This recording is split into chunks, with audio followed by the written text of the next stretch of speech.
Death, die, decay, that's the type of poem we have today. Welcome to Strip Cover Lit, where we squeeze the bigger picture out of literature. I'm Adrian Ford, and we're here for another poetry discussion, which will appear, of course, in the poetry discussion playlist here on the channel, now over 610 videos strong. So check out that playlist, because there's a lot of poetry. I've done a lot of work here, huh? Help me out.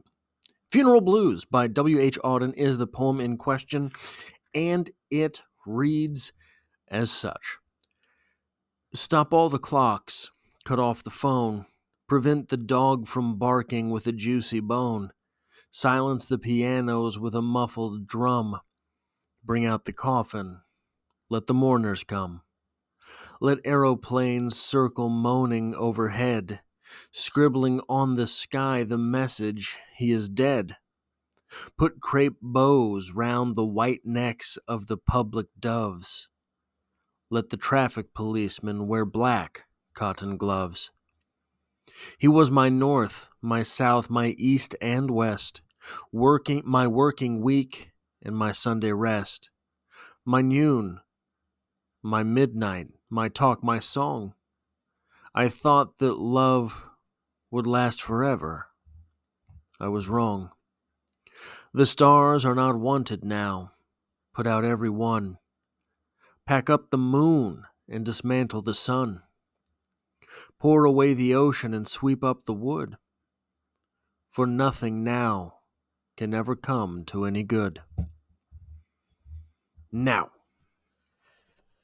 the obvious situation here is that the speaker has lost someone who is very important to them, and they feel as if the rest of the world, which is going about its merry way, should be as mournful as is the speaker themselves.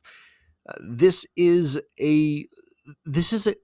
something that is surprisingly common in literature. I can't tell you how many poems there are about this. I can't tell you how many short stories mention this. I can't tell you how many novels where someone dies does this feeling occur.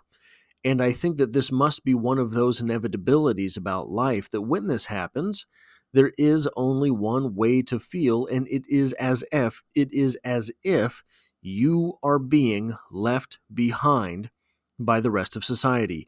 You cannot go on for your mourning. And I want to talk about something completely different, because that is so often wrought. But here's the thing.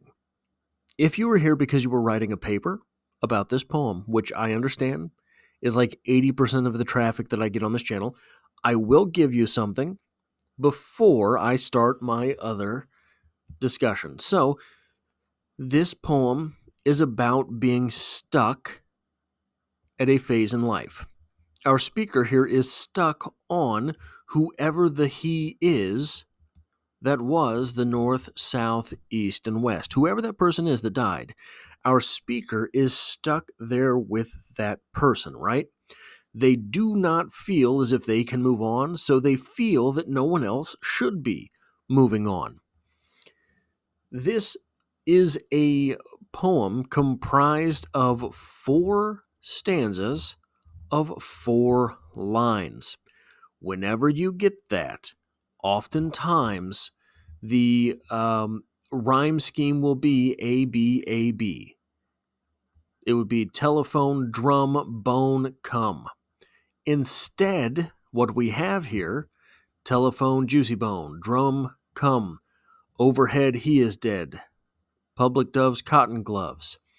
We have A, B, B. This is suggesting that the poem itself is reticent to move on from one idea to the next. So the poem itself is set up in the very same way. Scared to move on to the next thing, even down to the rhyme scheme. But here's something interesting that I want to talk about, at least it's interesting to me. The idea of death. Here we have what is a very large death in the life of our speaker. Is it a father? Is it a lover? Is it a husband? Is it a child? Whatever it was an important person. It is my belief that we die many deaths. We die a little here, we die a little there. We have to rage against the dying of the light on a daily basis with things which you would not even notice. So I'm trying to think of things that will not sound like I'm picking on people, right? Like this. So, for example, you probably know someone who has bad teeth. Doesn't mean they're a bad person. What it means is probably at some point, now I'm sure there's genetics involved in some of this stuff some of the time. Probably what it means is they were very good at brushing their teeth at one point in their life.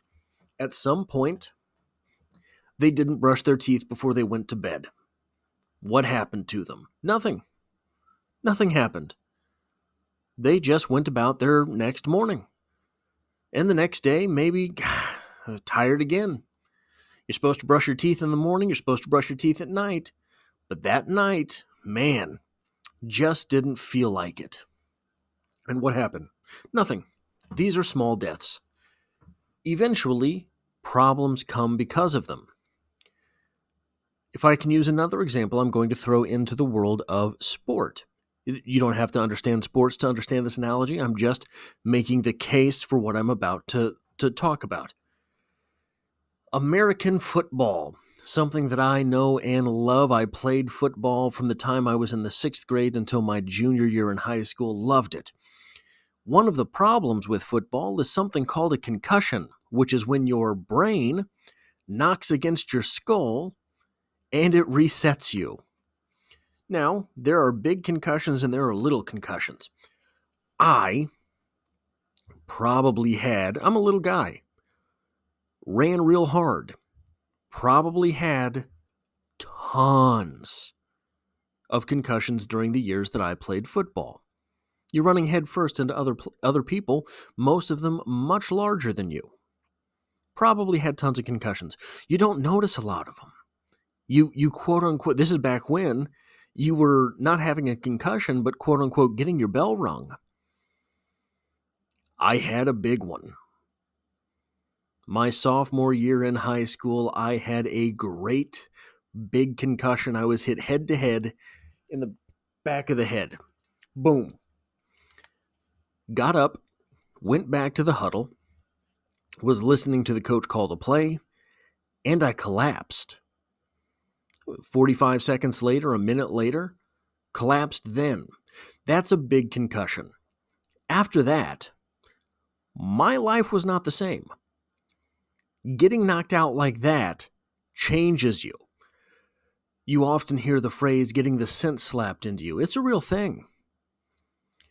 So, my point with this is,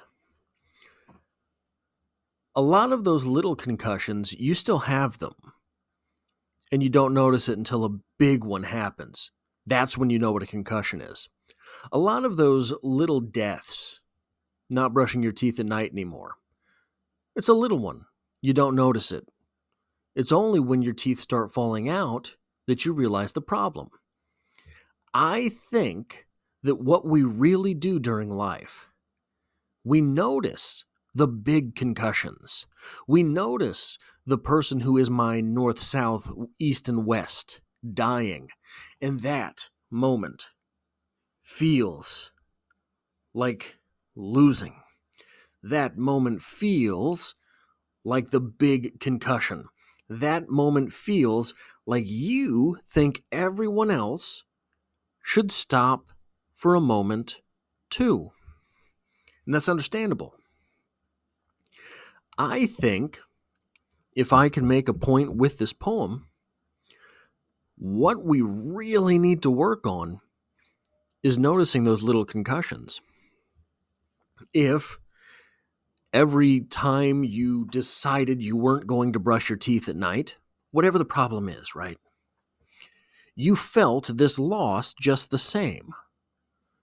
Odds are you'd start brushing your teeth at night again. If every time my little dum-dum noggin crashed into my little dum-dum brain felt like that great big concussion, probably I would have realized a lot earlier, hey, these brain cells are pretty important. I got to figure out how to keep some of those. If every moment that we die a little on the inside because we've given something up, because we've quit something, maybe we were trying to get back in shape and all of a sudden we skipped a day. Well, what happens to you? Nothing. You're not going to notice it on the scale. And if you skip 2, 3, what if you skip 4? You don't notice it until whatever it is, bikini season comes and you're not fitting in your Speedo, mister. Right? Whatever the case is, that is when we notice it. When the big death happens. But if we were more finely attuned to the little deaths along the way, how much better could things go? That is what I have for this perhaps malady of a poetry discussion. If you like or appreciate what it is that I do here, hitting the like button really does help me out, as it tells YouTube to share this video with other literature lovers if you find yourself here by chance, but not design. Literature is the only thing I talk about on this channel, dropping multiple videos every single week. There is poetry every Monday, and I hope to have you back for the next one.